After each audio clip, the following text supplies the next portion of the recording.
علی عبادہ الذین اصطفیٰ خصوصاً علی سید الانبیاء علیہ التحیۃ والثناء اما بعد فاعوذ باللہ من الشیطان الرجیم بسم اللہ الرحمن الرحیم قالت احداہما یا ابت استاجرہ ان خیر من استاجرت القوی الامین صدق اللہ مولانا العظیم وبلغنا رسولہ النبی الکریم الامین ونحن علی ذلک لمن الشاہدین والشاکرین والحمد للہ رب العالمین ان اللہ وملائکتہ یصلون علی النبی یا ایہا الذین آمنوا صلوا علیہ وسلموا تسلیما الصلاۃ والسلام علیک یا سیدی یا رسول اللہ وعلی آلک واصحابک یا سیدی یا حبیب اللہ الصلاۃ والسلام علیک یا شفیع المذنبین وعلی آلک واصحابک یا رحمۃ للعالمین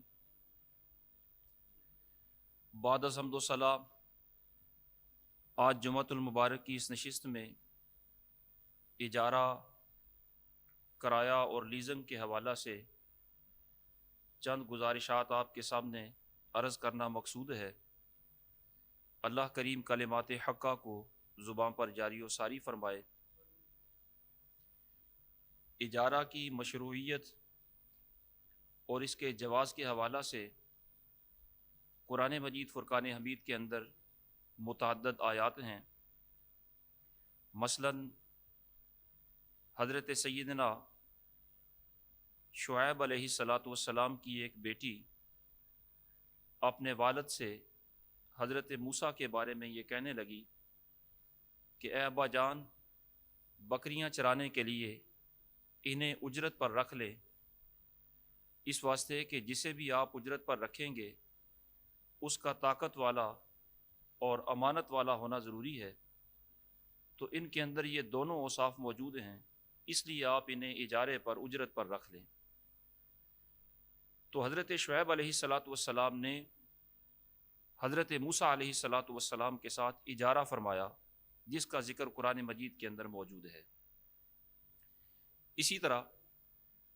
عربوں کے اندر یہ رواج تھا کہ جب بچے پیدا ہوتے تو انہیں دودھ پلوانے کے لیے دائیوں کے سپرد کر دیا کرتے تھے، اور دائیوں سے باقاعدہ ایک اجارہ ہوتا، دودھ پلانے کی مدت اور اس کی اجرت طے کی جاتی۔ تو قرآن مجید فرقان حمید ان کے اس عمل کو بیان کرتے ہوئے ارشاد فرماتا ہے فَإِنْ أَرْضَعْنَ لَكُمْ فَآتُوهُنَّ أُجُورَهُنَّ کہ جو دائیاں تمہاری اولاد کو دودھ پلا دیں تو پھر جو اجرت تم نے ان سے طے کی ہے وہ اجرت انہیں ادا کر دو۔ تو یہ بھی اجارہ کی ہی ایک صورت ہے۔ اسی طرح حضرت موسیٰ علیہ السلام اور حضرت سیدنا خضر علیہ السلام کا ملاقات کا دلچسپ واقعہ قرآن مجید کے اندر بڑی تفصیل سے مذکور ہے، اور اس کے اندر یہ بھی موجود ہے کہ حضرت خضر علیہ السلام جب حضرت موسیٰ کے ساتھ ایک بستی میں پہنچے، بستی والوں سے کھانا طلب کیا، انہوں نے مہمان نوازی سے انکار کر دیا۔ تو حضرت خضر علیہ السلام نے دیکھا کہ وہاں ایک دیوار گرنے والی ہے، تو آپ نے اپنی خدا داد صلاحیت سے اس دیوار کو ہاتھ سے اشارہ فرمایا تو وہ دیوار سیدھی ہو گئی۔ حضرت موسیٰ علیہ السلام حضرت خضر سے کہنے لگے کہ آپ نے بغیر کسی عوض کے، بغیر کسی اجرت کے یہ دیوار ان کی سیدھی کر دی ہے، حالانکہ ان بستی والوں نے ہم سے اچھا سلوک نہیں کیا۔ لو شئت لاتخذت علیہ اجرا، اگر آپ چاہتے تو اس دیوار کو سیدھا کرنے پر آپ ان سے اجرت لے سکتے تھے، آپ ان سے اجارہ کر کے یہ دیوار سیدھی کر دیتے، ان سے کام کی قیمت لیتے۔ تو بہر صورت یہاں پر بھی اجرت اور اجارے کا ذکر قرآن مجید کے اندر موجود ہے۔ اسی طرح دیگر مقامات پر بھی قرآن مجید کے اندر بھی اجارے کا ذکر موجود ہے اور کافی ساری احادیث بھی اجارے کے جواز پر دلالت کرتی ہیں، اور اجارہ یعنی کرایہ داری کا معاملہ یا اجرت طے کرنے کا معاملہ ابتدا سے لے کر اب تک امت کے اندر ایسے تسلسل کے ساتھ، توارث کے ساتھ چلا آ رہا ہے کہ آج تک کسی نے اجارے کے جواز پر حرف نہیں اٹھایا۔ تو نفس اجارہ تو بلا شبہ جائز ہے، اس کے اندر کسی قسم کی کوئی قباحت اور حرج نہیں۔ البتہ اجارے کی کچھ تفصیلات ہیں جو آپ کے سامنے عرض کرنا مقصود ہے۔ اجارہ بنیادی طور پر دو طرح کا ہوتا ہے۔ بعض اوقات اجارہ ہوتا ہے کہ کسی شخص کے ساتھ اجارہ کیا جاتا ہے، اور اس لیے کیا جاتا ہے کہ وہ اپنی سروس، اپنی خدمت آپ کو مہیا کرے گا، آپ اس کی سروس سے نفع اٹھائیں گے تو اس کے عمل سے، اس کی سروس سے، اس کی خدمت سے آپ نے جو نفع اٹھایا اس کا بدلہ، اس کی اجرت آپ اسے ادا کر دیں گے۔ اس کو اجارۃ العمل کہا جاتا ہے کہ کسی بندے سے اس بات کا معاہدہ کر لینا کہ وہ اپنی خدمت آپ کے سپرد کرے گا، آپ اس کی خدمت سے نفع اٹھائیں گے، اور اس نفع کے بدلے آپ اس کو اجرت دیں گے۔ اس کو اجارۃ العمل کہا جاتا ہے۔ اور دوسرا اجارہ ہوتا ہے جس کو منفعت کا اجارہ کہا جاتا ہے۔ یہ اجارہ بھی ہوتا تو ظاہر ہے کسی انسان سے ہی ہے، لیکن یہ اس کے کسی عمل کا نفع نہیں ہوتا، بلکہ اس میں کسی دوسرے سے کوئی چیز لی جاتی ہے۔ مثلا اس سے دکان لے لی، مکان لے لیا استعمال کرنے کے لیے، گاڑی استعمال کرنے کے لیے لے لی، مشینری لے لی، کوئی بھی چیز اس سے لی جاتی ہے۔ وہ چیز عمل نہیں ہوتی، باقاعدہ کوئی چیز ہوتی ہے۔ آپ اس کی چیز سے نفع اٹھاتے ہیں اور اس نفع کے بدلے میں اس کو قیمت دیتے ہیں، اجرت دیتے ہیں۔ اس کو منفعت کا اجارہ کہا جاتا ہے۔ تو بنیادی طور پر اجارہ کی یہ دو قسمیں ہیں، ایک عمل کا اجارہ ہوتا ہے اور ایک منفعت کا اجارہ ہوتا ہے۔ یعنی ایک آپ کسی شخص کی خدمات لیتے ہیں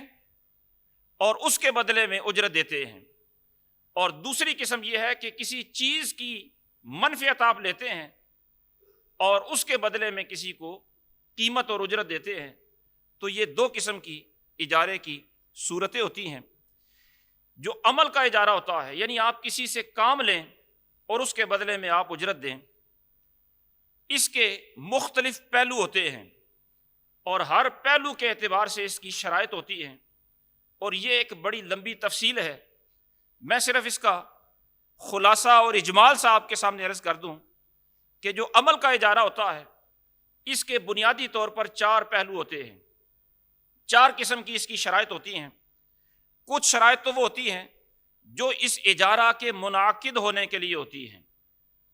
کچھ شرائط وہ ہوتی ہیں جو اس اجارہ کے نافذ ہونے کے لیے ہوتی ہیں، اور کچھ شرائط وہ ہوتی ہیں جو اس اجارہ کے صحیح ہونے کے لیے ہوتی ہیں، اور کچھ شرائط وہ ہوتی ہیں جو اس اجارہ کے لازم ہونے کے لیے ہوتی ہیں۔ جو شرائط اس کے منعقد ہونے کے لیے ہوتی ہیں ان میں سے پہلی شرط یہ ہے کہ ایجاب و قبول ہو، اور ایجاب و قبول ماضی کے لفظوں سے ہونا چاہیے، خواہ اس کے اندر وہ لفظ ایجاب و قبول کا استعمال کریں یا ملکیت کا استعمال کریں یا کوئی ایسا لفظ جس سے یہ سمجھ آئے کہ وہ چیز دے رہا ہے یا وہ عمل دے رہا ہے اور آپ اس کے عمل کو، اس کی خدمت کو قبول کر رہے ہیں۔ اور دوسری اس کی شرط یہ ہوتی ہے کہ جو معاہدہ کرنے والے ہیں وہ دونوں عقل مند ہوں۔ اس میں دونوں فریقوں کا بالغ ہونا ضروری نہیں، عقل مند ہونا ضروری ہے۔ حتیٰ کہ اگر نابالغ سمجھدار ہے، عقل مند ہے، وہ بھی اپنے اولیاء اور ورثاء کی اجازت سے کسی کے ساتھ اجارہ کر لیتا ہے، یعنی خدمت لینے کا یا خدمت دینے کا معاہدہ کر لیتا ہے، تو اس نابالغ عقل مند کا اجارہ بھی درست ہوتا ہے۔ مثلا آپ کسی نابالغ سمجھدار کی آپ ملازمت کرتے ہیں، کوئی بالغ ملازمت کرتا ہے، یا وہ کسی کی ملازمت کرتا ہے تو یہ اجارہ درست ہوگا بشرطے کہ وہ عقل مند ہو. تو عاقل ہونا ضروری ہوتا ہے، بالغ ہونا ضروری نہیں. اسی طرح مسلمان ہونا بھی اجارہ کے معاہدہ کے لیے ضروری نہیں ہوتا. ذمہ کے ساتھ بھی اجارہ کیا جا سکتا ہے، جس طرح ہمارے ان علاقوں کے اندر بڑا معروف اور مروج ہے کہ آپ اپنے گھروں کی صفائی کے لیے کرسچن حضرات کو اجرت پر رکھ لیتے ہیں، ان سے اجارہ کر لیتے ہیں. تو ظاہر ہے وہ غیر مسلم ہیں اور ان سے صفائی وغیرہ کا اجارہ کیا جاتا ہے اور یہ درست ہوتا ہے.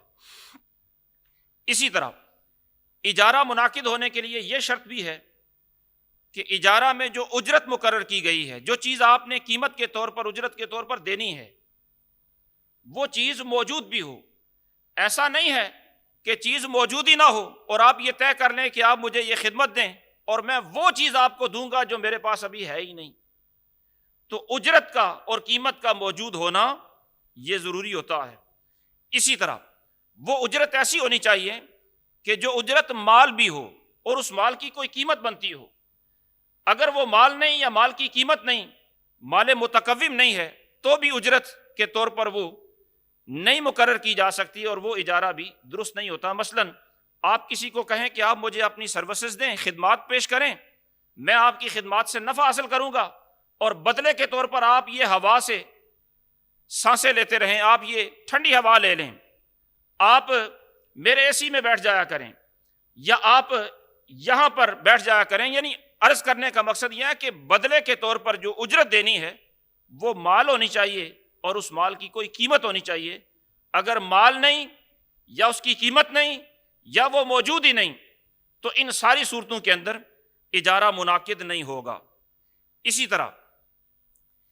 اجارہ کے نفاذ کے لیے جو شرائط علماء نے بیان فرمائی ہیں، یہ بھی بڑی ایک تفصیل ہے، لیکن خلاصہ یہ ہے کہ اجارہ تب نافذ ہوگا کہ آپ اجرت وہ شے مقرر کریں جو شے آپ کی ملکیت میں ہو. اگر کوئی ایسی شے مقرر کر دی جو آپ کی ملکیت میں ہی نہیں تو اجارہ نافذ نہیں ہوگا، وہ معاہدہ درست نہیں کہلائے گا. مثال کے طور پر آپ کسی سے اس بات پر اجارہ کر لیں کہ یہ جو سڑک ہے مشترکہ سڑک، آپ کو اس سے گزرنے کا میں حق دے دوں گا، اس کے بدلے میں آپ میری یہ خدمت کریں. تو ظاہر ہے مشترکہ سڑک آپ کی ملکیت نہیں ہے، آپ اس سے گزرنے کا حق کیسے روک سکتے ہیں یا اس کو قیمت کے طور پر کیسے متعین کر سکتے ہیں؟ تو جس چیز کو قیمت مقرر کیا جا رہا ہے، اجرت مقرر کیا جا رہا ہے، اس چیز کا مالک ہونا یہ ضروری ہے. اور ملکیت کے ساتھ ساتھ یہ بھی ضروری ہے کہ آپ وہ چیز اس کے سپرد بھی کر سکیں. یعنی آپ مالک تو ہیں، لیکن بعض اوقات ایسا ہوتا ہے کہ آپ کسی چیز کے مالک ہوتے ہیں لیکن وہ چیز آپ کے قبضہ میں نہیں ہوتی، آپ کسی کو دینا چاہیں بھی تو نہیں دے سکتے. مثال کے طور پر آپ کے کسی مکان پر، کسی پلاٹ پر یا آپ کی زمین کے کسی حصے پر کسی شخص نے غاصبانہ قبضہ کر لیا ہے اور آپ کسی کو کہیں کہ آپ میری خدمت کریں، بدلے میں وہ مکان جو کسی کے قبضہ میں ہے اور وہ قبضہ میں چھڑا نہیں سکتا، بدلے میں وہ تمہیں دے دوں گا، وہ تمہارے نام لگوا دوں گا. تو ظاہر ہے وہ چیز آپ مالک تو ہیں اس کے، لیکن فی الوقت آپ کسی کو دینا چاہیں، کسی کے سپرد کرنا چاہیں تو یہ آپ کے اختیار میں نہیں. اور جو چیز دینا آپ کے اختیار میں نہ ہو، آپ اس چیز کو اجرت کے طور پر طے نہیں کر سکتے. اسی طرح اجارے کے صحیح ہونے کے لیے جو شرائط علماء نے لکھی ہیں، ان میں سے بنیادی شرط یہ ہے کہ اجارہ صحیح تب ہوگا جب دونوں فریق آپس میں راضی ہوں، باہمی رضامندی سے یہ عقد ہو تو اجارہ درست ہوگا. اور اگر آپ کسی کو مجبور کریں اور اس کو مجبور کر کے کہیں کہ یہ خدمت مجھے انجام دو، تو وہ مجبوری کے عالم میں جو آپ کی خدمت کر رہا ہے اس کے بدلے میں آپ اس کو کچھ دے بھی دیتے ہیں تو بھی یہ اجارہ نہیں ہوگا، یہ اس کی مجبوری کا ناجائز فائدہ اٹھایا جائے گا. تو اگر مجبوری کے عالم میں کسی نے حامی بھر بھی لی کہ میں یہ خدمت، یہ سروس آپ کو دوں گا، تو بھی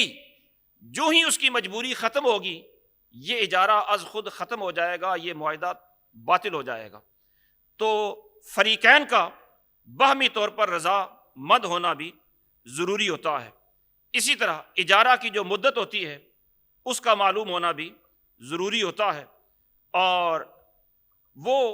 اجارہ یعنی آپ کسی سے سروس لیتے ہیں تو یہ بھی طے کرنا ضروری ہوتا ہے کہ وہ سروس کس قسم کی لی جائے گی۔ یعنی کہیں ایسا تو نہیں کہ مستری سے آپ ڈاکٹری والا کام لیں اور ڈاکٹروں سے مستری والا کام لیں، کسی استاد سے مزدوروں والا کام لیں اور مزدوروں سے استاد والا کام لیں، ایسا نہیں ہوگا۔ یہ نہیں کہا جائے گا کہ میں نے آپ کو ملازم اپنا رکھ لیا ہے، اب میری مرضی میں جو چاہے آپ سے کام لوں، ایسا نہیں ہوتا۔ بلکہ جب کسی سے کسی کام پر اجارہ کیا جاتا ہے تو اس کا کام بھی طے کیا جاتا ہے، اور اگر کام طے نہ ہو تو عرف میں ایسا شخص جس کام کے لیے استعمال ہوتا ہے اس سے اسی طرح کی خدمات لی جاتی ہیں۔ یعنی استاذ ہے تو اس سے پڑھانے والا کام ہی لیا جائے گا، اور اگر وہ معالج ہے تو اس سے علاج معالجے والا کام ہی لیا جائے گا۔ تو عرض کرنے کا مقصد یہ ہے کہ اجارۃ العمل جو ہوتا ہے اس کے اندر بنیادی طور پر یہ شرائط ہوتی ہیں، اور یہاں ان شرائط کو مد نظر رکھنے کے بعد یہ بات ذہن نشین رکھے کہ جب کسی بندے سے ہم کسی عمل کا اجارہ کر لیتے ہیں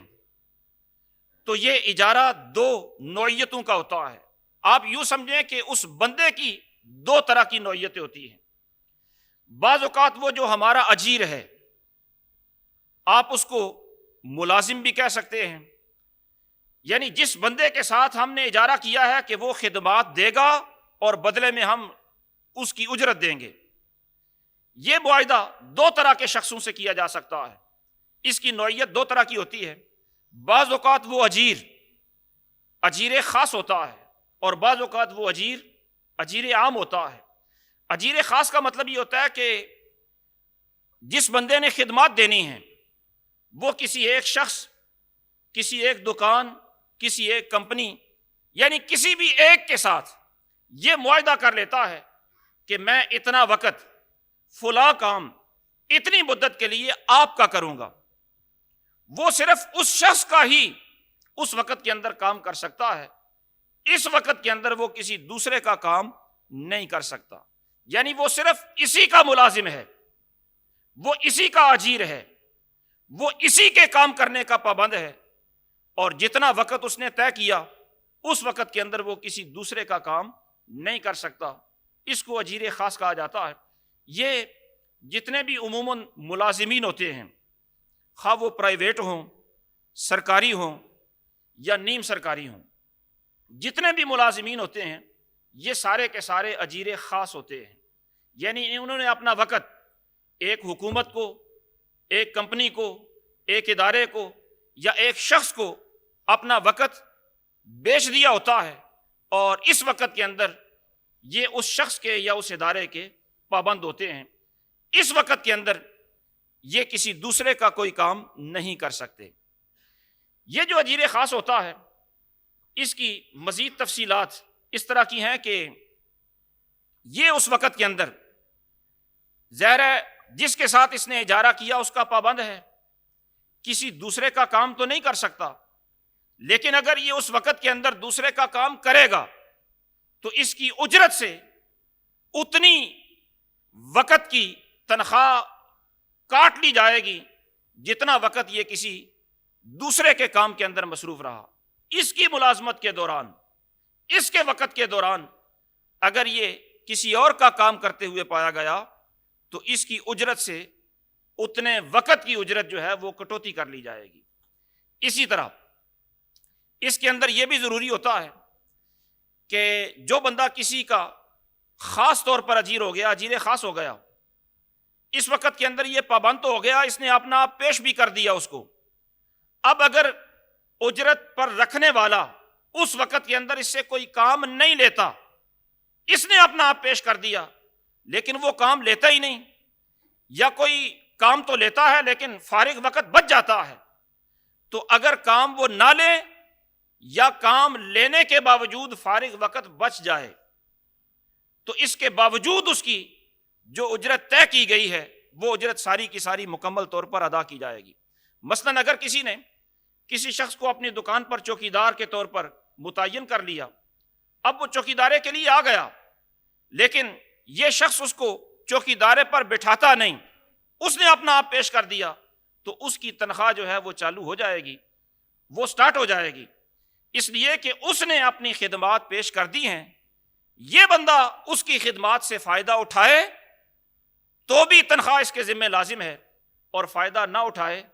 تو بھی تنخواہ اس کے ذمہ لازم ہوتی ہے۔ اسی طرح جو مزدور حضرات دہاڑی پر کسی کے پاس چلے جاتے ہیں، جب وقت شروع ہو جاتا ہے تو ان کا ٹائم ظاہر شروع ہو جاتا ہے، اب مالک مکان یا ٹھیکیدار یہ اس کی ثوابدید ہے کہ وہ انہیں کام پر لگائے یا نہ لگائے، بہر صورت ان کا وقت شروع ہو گیا تو ان کا اجارہ شروع ہو گیا، اب یہ اپنی اجرت کے مستحق قرار پاتے ہیں۔ تو یہ جو اجیر خاص ہوتا ہے، اس کی اجرت جو ہی یہ اپنی ڈیوٹی پر آتا ہے، اس کی اجرت شروع ہو جاتی ہے، یہ اس اجرت کا مستحق بن جاتا ہے۔ لیکن جو اجیر عام ہوتا ہے، اور اجیر عام وہ بندہ ہوتا ہے جو کسی ایک شخص کا کام نہیں کرتا اور ایک شخص کا کام کرنے کا پابند نہیں ہوتا، یہ جو بھی اس کے پاس کام کروانے کے لیے آئے یہ ہر اس شخص کا کام کر دیتا ہے۔ مثال کے طور پر جو درزی ہوتے ہیں، ظاہر ہے یہ بھی اجرت پر کام کرتے ہیں، لیکن یہ کسی ایک شخص کے پابند نہیں ہوتے، جو بھی ان کے پاس کام کروانے کے لیے جائے یہ ہر بندے کا کام کرتے ہیں۔ ان کو اجیر عام کہا جاتا ہے کہ جن کا وقت کسی ایک بندے کے لیے مختص نہیں، آپ اس سے کام کروائیں گے اور اس کے کام کے اس کو پیسے دے دیں گے، اس کی اجرت اس کو دے دیں گے۔ یہ بندہ جو اجیر عام ہے، یہ اجرت کا مستحق صرف کام پکڑنے پر نہیں ہوگا، یعنی آپ نے درزی کو کپڑے دے دیے تو کام اس نے پکڑ لیا، بکنگ اس نے کر لی، صرف کام پکڑنے پر یہ اجرت کا مستحق نہیں قرار پائے گا، بلکہ یہ اجرت کا مستحق تب قرار پائے گا جب یہ کام مکمل کر کے حوالے کرے گا۔ تو اجیر خاص جب اپنے آپ کو کام کے سپرد کر دے تو ہی اس کی اجرت کا استحقاق شروع ہو جاتا ہے، یعنی اس کی بکنگ اور اس کی حاضری کے وقت ہی اس کی اجرت کا استحقاق شروع ہو جاتا ہے۔ اور جو اجیر عام ہوتا ہے وہ صرف بکنگ کے وقت اجرت کا مستحق نہیں ہوتا، بلکہ جب کام مکمل کرتا ہے تو اجرت کا مستحق وہ قرار پاتا ہے۔ تو یہ ان دونوں کے اندر فرق ہوتا ہے۔ اور یہاں یہ بات بھی ذہن نشین رہے کہ اگر اجیر سے آپ نے اس کو کوئی کام دیا، خواہ اجیر خاص ہے خواہ اجیر عام ہے، آپ نے اس کو کوئی چیز دی کہ یہ کام میرا کر دو، اب آپ کی چیز کے اندر اس سے نقصان ہو گیا، مثلاً آپ نے کپڑے دیے سینے کے لیے، درزی سے نقصان ہو گیا، یا آپ نے اپنے کسی ذاتی ملازم اجیر خاص کو کوئی چیز دی کہ میرا یہ کام کر کے آؤ، اور وہ چیز اس سے ضائع ہو گئی، گم ہو گئی، تو یہ جو نقصان ہوا ہے اس نقصان کی تلافی کون کرے گا؟ تو یاد رکھیں کہ اجیر کے پاس آپ کی چیز بطور امانت ہوتی ہے، اور امانت کا اصول ضابطہ یہ ہوتا ہے کہ اگر اس کی غفلت، اس کی سستی، اس کی کوتاہی کی وجہ سے نقصان ہوا تو پھر تو نقصان کی تلافی وہ اجیر کرے گا، لیکن اگر اس کی سستی غفلت کی وجہ سے نقصان نہیں ہوا بلکہ اتفاقاً کوئی حادثہ پیش آ گیا جس کی وجہ سے آپ کا نقصان ہو گیا، تو پھر نقصان کی ذمہ داری اس اجیر پر نہیں ہوگی، پھر وہ نقصان کی ذمہ داری مالک پر ہی ہوگی۔ یہ تو اجیر کے حوالہ سے میں نے تھوڑی سی تفصیل آپ کے سامنے عرض کی۔ اسی طرح بعض لوگ اجرت پر جو کام کرتے ہیں وہ ہوتے تو اجیر مشترکی ہیں، اجیر عام ہی ہوتے ہیں، لیکن ان کے نام ہمارے معاشرے کے اندر بعض اوقات ان کو کمیشن ایجنٹ کہا جاتا ہے، بروکر کہا جاتا ہے، اس کو دلالی بھی کہا جاتا ہے۔ تو یہ کمیشن ایجنٹ ہوتا ہے، یہ بھی ظاہر ہے آپ کا کام کرتا ہے، آپ کے لیے سروسز دیتا ہے، تو اس کے بدلے میں وہ اپنی اجرت لیتا ہے۔ یہ کام بھی جائز ہے، لیکن اس کے اندر شرائط یہ ہیں کہ وہ اپنی اجرت طے کرے، اور اجرت طے کرنے کے جو طریقے ہوتے ہیں وہ مختلف ہوتے ہیں۔ ایک تو اجرت طے کرنے کا طریقہ یہ ہے کہ وہ پیسے طے کر لے کہ مثلاً 10,000 لوں گا، 12,000 لوں گا، 2,000 لوں گا، کوئی پیسہ طے کر لے۔ دوسرا طریقہ اجرت طے کرنے کا یہ ہوتا ہے کہ وہ اپنا کمیشن طے کر لے، فیصد کے حساب سے طے کر لے کہ مثلاً جتنے کی یہ چیز ہوگی، جتنے کا سودا ہوگا، اتنے میں سے 1% لوں گا، 1.5% لوں گا، 2% لوں گا، 10% لوں گا، یعنی فیصد کے لحاظ سے وہ طے کر لے، تو یہ بھی اجرت طے کرنے کا ایک طریقہ ہوتا ہے۔ اور ایک تیسرا طریقہ بھی ہوتا ہے کہ لوگ مارکیٹ میں جو کرنسی کے ریٹ ہوتے ہیں ان ریٹوں کے لحاظ سے اپنی اجرت طے کرتے ہیں۔ مثلا کہتے ہیں کہ اس وقت ڈالر اتنے کا ہے اور جب یہ کام ہوگا تو ممکن ہے مہینہ 2 مہینے لگ جائیں، اس وقت ڈالر کی جو قیمت ہوگی اس کی قیمت کے لحاظ سے، اس کی ویلیو کے لحاظ سے، کسی کرنسی کی ویلیو کے لحاظ سے اپنی وہ اجرت طے کر لیتے ہیں۔ تو بہر صورت کسی صورت کے اندر بھی وہ اپنی اجرت طے کر لیں تو ان کی کمیشن پر کام کرنا یہ جائز ہوتا ہے، اور اگر وہ اجرت طے نہیں کرتے تو پھر ان کا کمیشن پر کام کرنا جائز نہیں، اس لیے کہ اجرت ہی مجہول ہے اور ان کا کام بھی متعین ہونا چاہیے، کام کے اندر بھی جہالت نہیں ہونی چاہیے، طے ہونا چاہیے کہ کام اس نے کون سا کرنا ہے۔ اور پھر ساتھ ہی ساتھ یہ بھی ضروری ہے کہ وہ اپنے معاملات کے اندر دھوکہ دہی نہ کرے۔ بعض اوقات آپ نے دیکھا ہوگا کہ کمیشن ایجنٹ جو ہوتے ہیں وہ دھوکہ دہی سے کام لیتے ہیں۔ بعض اوقات کسی دکاندار کے یا کسی کمپنی کے، یا اسی طرح آپ کسی عید کے موقع پر منڈیوں میں جائیں جانور خریدنے کے لیے، تو کسی کے ایجنٹ ہوتے ہیں جو پھر رہے ہوتے ہیں ویسے ہی، اور گاہک کو پھانسنے کے لیے خام خواہ چیز کی قیمت زیادہ کر دیتے ہیں، یا اس کے اندر جو خوبیاں نہیں وہ بھی خوبیاں اس کے اندر گنوانا شروع کر دیتے ہیں۔ مقصد صرف ان کا یہ ہوتا ہے کہ گاہک کو دھوکہ دیا جائے، اس کو کسی طریقے پر پھنسا کر یہ سودا اس سے کروایا جائے۔ تو یہ دھوکہ اگر وہ دے گا تو ظاہر ہے دھوکہ دہی تو شریعت مطہرہ کے اندر جائز نہیں ہے۔ ویسے نفس کمیشن یا بروکری اس کے اندر کوئی قباحت نہیں، بشرطے کہ اس کے اندر ناجائز کوئی صورت نہ پائی جائے۔ اور یہاں یہ ایک بات بھی ذہن نشین رکھیں کہ بعض اوقات جو کمیشن ایجنٹ ہوتے ہیں یہ اس طرح کے معاملات بھی کرتے ہیں کہ کسی کو کوئی چیز بیچ دیتے ہیں حالانکہ وہ چیز ان کی ملکیت میں نہیں ہوتی، اور آج کل یہ لوگ عام کر رہے ہیں، خاص طور پر جو انٹرنیٹ پر چیزیں بیچتے ہیں، وہ چیزیں ان کے پاس ہوتی نہیں، چیزیں مارکیٹ سے لے کر دے رہے ہوتے ہیں، اور ان کا طریقہ کار یہ ہوتا ہے کہ چیز کا سودا پہلے کر لیتے ہیں، بیچ پہلے دیتے ہیں، اور پھر بعد میں وہ چیز خرید کر اپنے گاہک کو پہنچاتے ہیں، اور پہنچانے کا ان کے طریقے بھی اپنے اپنے ہوتے ہیں۔ بہر صورت اصول آپ ذہن نشین رکھ لیں کہ اگر کسی کمیشن ایجنٹ نے چیز ایسی بیچ دی جو چیز اس کے پاس ہے نہیں، جس چیز کا وہ مالک نہیں، تو ظاہر ہے